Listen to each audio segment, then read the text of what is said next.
American University in Bulgaria.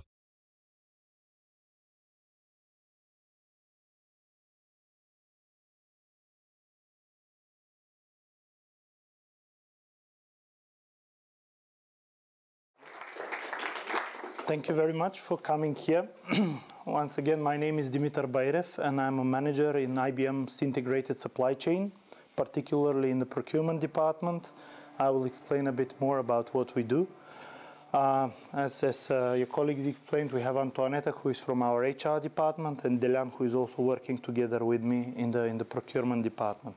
Before we start, I would like to play for you a quick movie, which is dedicated to the centennial of our company, because for you, those of you who don't know, IBM turned 100 years in 2012. So we have a short movie that we would like to show you before we proceed. And apologies for my voice, I'm not too good, so if you don't hear anything, please ask me and I will repeat with pleasure. Okay, so colleagues, can you please play the movie?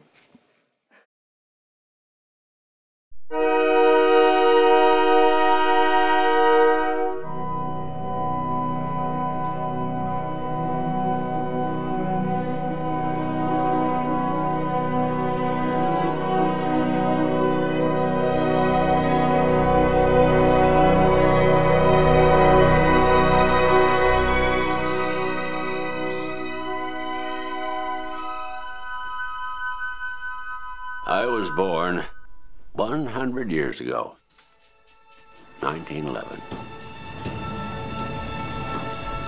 Another important thing happened that year.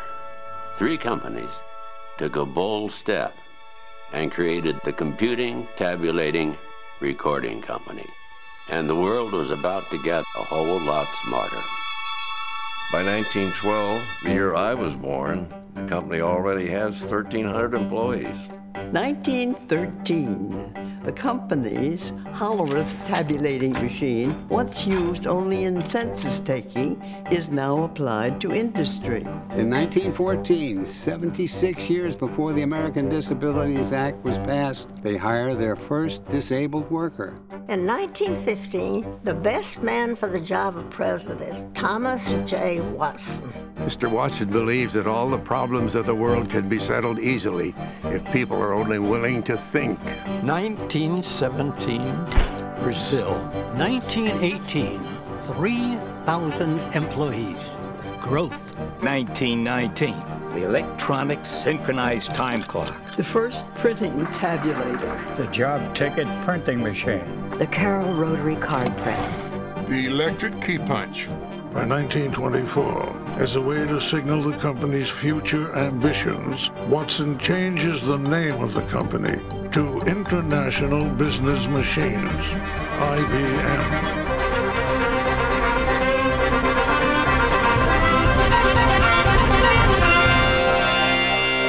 In 1925, a tableware manufacturer installs the first IBM tabulating machine in Japan. Tabulating machine technology is so reliable. It's used well after the invention of the computer.